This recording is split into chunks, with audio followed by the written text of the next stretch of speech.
Langsung saja kita sapa. Selamat sore Dokter Kardiana, apa kabar?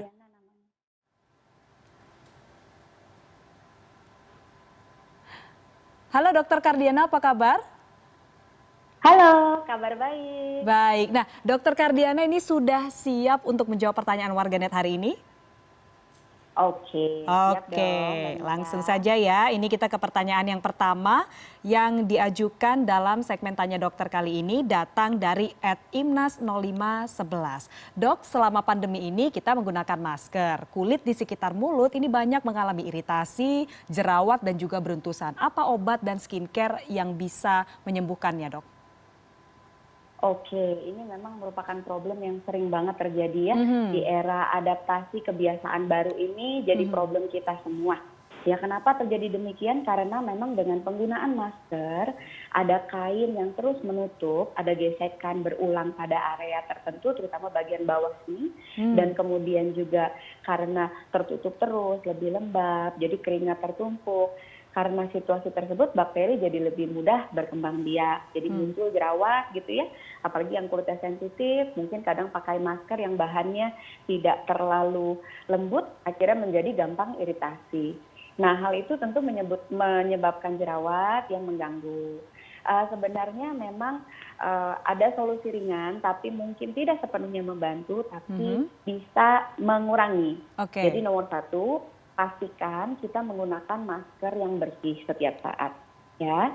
Yang kedua, kita rajin membersihkan muka dan menggunakan krim biasanya yang mengandung asam salisilat. Oke. Karena kandungan tersebut bisa membantu mengurangi produksi minyak dan membantu juga membuat supaya tidak banyak kulit-kulit mati yang menghambat pori-pori sehingga kulitnya itu menjadi lebih bersih gitu. Tapi tentu jangan stres ya.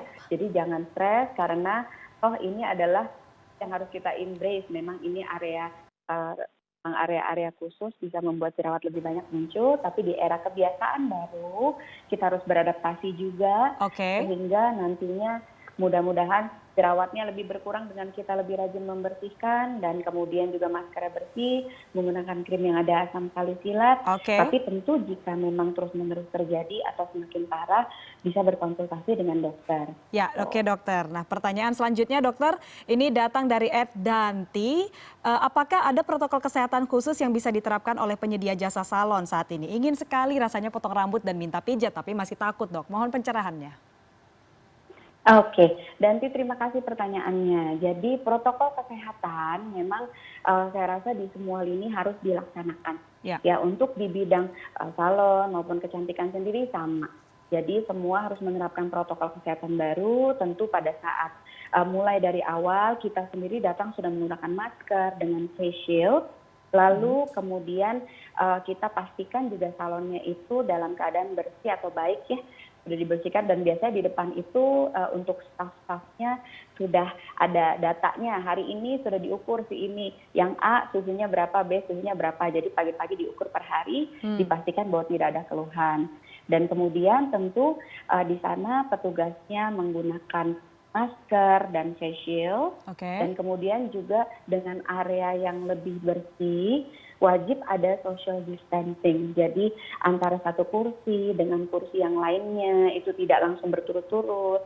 Otomatis karena misalnya kursinya isi kosong gitu, otomatis kan jadi jumlah customer atau pelanggan yang datang akan lebih sedikit. Jadi otomatis bisa berkurang setengahnya minimal. Ya, juga kita pastikan pada saat alat mau digunakan, alatnya sudah dibersihkan, sudah menggunakan desinfektan seperti alkohol gitu ya, atau juga misalnya sudah dibersihkan dengan air, sabun yang bisa membantu membunuh virus gitu. Kemudian juga yang pastikan semuanya menggunakan masker dan face shield dan menjaga jarak. Jadi dan tentunya kalau ada kebutuhan baru pergi, tapi kalau tidak terlalu banyak kebutuhan mungkin bisa ditunda dan dikurangi sehingga tidak terlalu sering paparannya gitu ya. Oke, nah dokter ini pertanyaan selanjutnya sebenarnya ingin ditanyakan tapi ternyata sudah terjawab. Ini juga mengenai perawatan di salon dan juga social distancing. Di mana tadi dokter juga sudah sampaikan begitu ya bahwa memang harus dilakukan social distancing dan juga protokol kesehatan dijalankan di salon-salon begitu ya dokter ya. Baik, terima Iya. kasih dokter spesialis kulit dan kelamin, Dr. Kardiana Purnama Dewi sudah bergabung bersama kami di segmen Tanya Dokter hari ini. Selamat sore, Dok.